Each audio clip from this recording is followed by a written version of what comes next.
I'm Ryan. And I'm Brandon, and we're the Latency, and this is our interview on Gibson.com and Epiphone.com. Or it couldn't be. I don't know. It could be too. We might be lying to you. Might be. I think this is it.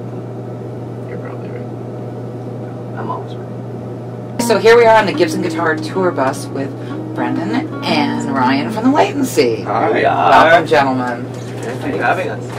Anytime. So, we're in Vancouver. It's the Olympics. Now, Pride of Maple Ridge, BC. So it's kind of like a hometown thing, isn't it? It is. It's amazing. Like, just watching. I was watching my TV at 1 a.m. the other morning, and CTV was broadcasting live. And behind them, there's this barricade, and just thousands of people going crazy at 1 in the morning. It's like, even outside my house is even more busy. I live in suburbia, and it's even more busy there. Yeah. There's more dogs and cats. Yeah, the dogs and cats. Can you even believe everywhere? No, it's really good. It's like I feel very proud to be. I'm proud to show our city to the world. That's good. Are you taking any of the activities? Like, what have you been doing? What have like the Olympics started on the opening ceremonies? So have you been doing anything? Like, have you been? I created something. It's called Get Out of Bed at 3. See how long I can sleep Olympics. Oh, he's got his own event actually. Yeah. Yeah, it's called what would it be? The bed luge? The boosh? The boosh? I lay down and sleep for 14 hours. There you go. That's my new thing. I watch hockey. I'm vividly following the hockey, the men's hockey with the Olympics. I think everyone is. But that's my... you know what? Usually I don't watch the Olympics. And I think maybe I'm a little biased because it's in Vancouver this year. I'm watching everything. But I am definitely following it. Yeah, but you don't like sports either, though, really. That's true. Not liking sports, but so musically, have you taken anything in? I know you were at the Gibson party the other night. Yes. Did you guys get up and do a couple of songs? Shot through the heart and you're to blame, darling. You give love a bad name. Yeah, we did. Yeah, we did that. Obviously with louder guitars and drums, but that was so much fun. Yeah, it was like I was expecting so much more hair metal that night, and then everyone was getting up doing ballads and all nice songs. The 80s were all about ballads too, though. That's true. You gotta remember that. That's true. That's true. But they were more power ballads. Yeah. It was good to get up and rip some hair metal. It was a lot of fun. Yeah. I think Jeremy was quite into it. I saw him. Yeah. I saw him side stage doing this. You're the man. Yeah. Now, let's talk about your record. So, Okay. came out with an EP at first. Yeah. You guys had put together an EP on your own, correct? Yes. And tell me about that, because then you hooked up with Tom McDonald from Headley. Yes. So how did all of that come about? Like, let's talk about, how you got the EP together, and then how did you get in touch with Tom? Like, I mean, Tom's in Headley, he's kind of a busy dude, or not. But how did all that come about? So the story thus far. Yeah. Thus far. All right. You started off. I was in a songwriting course at my high school, and Tom ended up actually, I guess he was a friend of Don's, and just kind of... He was a guest. He was a guest speaker. So my friends decided to think it'd be really funny to tell me to say, like, bug me, telling me, play a song for this guy. And I'm like, oh man, I'm quite embarrassed. Like, I don't even sing in my band, and I was like, oh man, so... I ended up playing a song, and he was like, oh, that's pretty cool. And I was like, well, okay.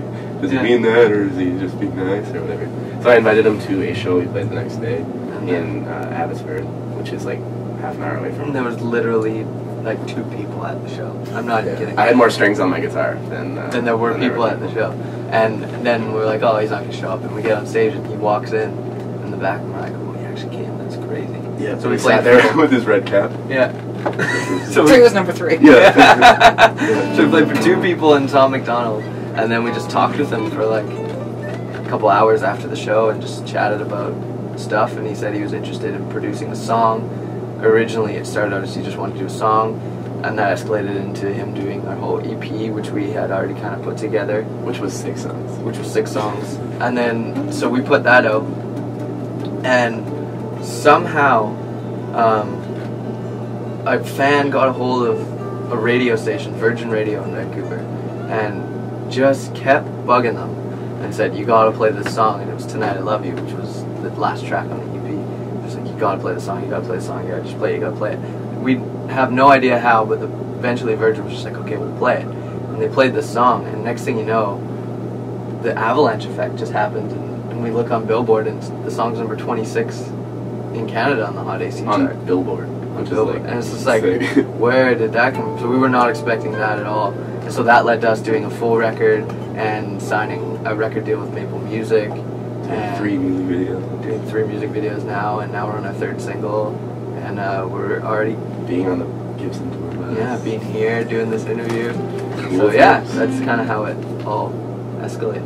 And you've been involved with Gibson since about the beginning, because I know Yeah. Tom obviously introduced you guys to Gibson. So what's that been like? You know, what's it been like being involved with Gibson? Well, So awesome. I think that for myself, I can speak that I personally love them.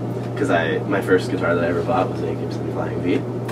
And I actually still play it live. You tell me you didn't buy a Squire Strat. I bought a Squire. I'm pretty sure that does not count. I think every person who ever plays guitar Yeah, starts with a because Squire. I think my dad bought that for me. He's like, "Do you want to learn how to play guitar?" I'm like, "Not really." No. Not Then really. he showed you the V, and you were like, now I want And I was to like, "No, actually, you know what? Lenny Kravitz inspired me to buy that guitar because he was just rocking. He's like, American woman." And I was like, sick. I have to do that. Yeah. And I have to sing So American good. Woman. And the first You thing have I to grow think hair I like played that. when I picked it up was American. Can you grow hair like Lenny, though? That's Definitely the can. question. Or facial hair. But we won't go there. I mean, it's just pretty awesome working with Gibson, because like Gibson has always been my favorite guitar company. So to like be able to say that I'm a Gibson artist is like crazy. Like, it's nuts. Like, yeah, it's so awesome. And Gibson's been extremely over the top kind to us. So. Hope you got that up, Phil. All right, so I hear some really great news. Just happened. Your new video, Fork in the Road. Yeah. Let's talk about that. That is so awesome. Yeah. It's what heavy rotation already on Much Music.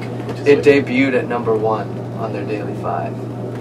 Which, like, the first time I ever played it, I saw it as, like, #1. I was just like, Which, I mean, That's good news. our last video that we shot for a song called Kids never even made it to #1 on the Daily 5. And it took Tonight I Love You quite a while, a few weeks or a month to get into #1. And for this one to start at #1 on the Daily 5 is insane for us. Like, we found that out, and it's all thanks like the fans. Like, they just requested it like crazy and made it #1. So we're just fortunate. it's super cool that it came out at a time, like, when the Olympics are in town. And, Yeah. like, it's on our turf, right? Like, we have the home field advantage for being that band. Yeah. And to be able now to go up there on the 25th and play on Much Music right around the kind of end of the Olympics when everyone's going to be watching TV is just like huge for us. And that's thanks to the video doing so well, which is thanks to the fans. So it all comes back to the fans. So you're going to be performing live on Much on Demand, Yes. Yeah. which is like normally televised at 4 o'clock in the afternoon, East Coast time. Yeah. So, and they're up at Whistler, right? Yep. Yeah. Yes, we get to go. Which is where we shot the first video, which is kind of cool to go back. I'm just excited to see Whistler all Olympic out, to be honest. You're not able to move. Yeah. I mean, I think Vancouver looks good, but I hear Whistler is like even better. Like, It's actually got snow. Like, Yeah, real stuff. who would have thought the Winter Olympics would have snow? Yeah. It's like Winter Olympics. It's freaking summer outside. But It's actually blue skies today. I don't know if you can see Orlando, Yeah. but it's like there's What not a can cloud you in the do? sky, which is pretty cool. Yeah. And now touring. What's coming from the spring? What are you doing? What's going on? Like, you looking forward to getting back out there? Are you going to be back out there? It's my favorite thing to do. Actually, I just found last night I was watching. I'm guilty of it. Someone tagged me in a video on Facebook. I was like, "Oh, what's this?" And it was a video from back in the summer when we went to with Shiloh.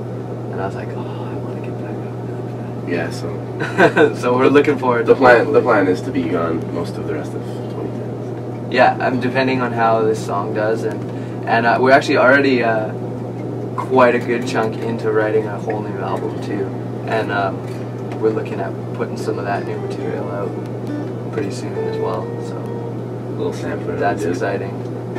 That's exciting us.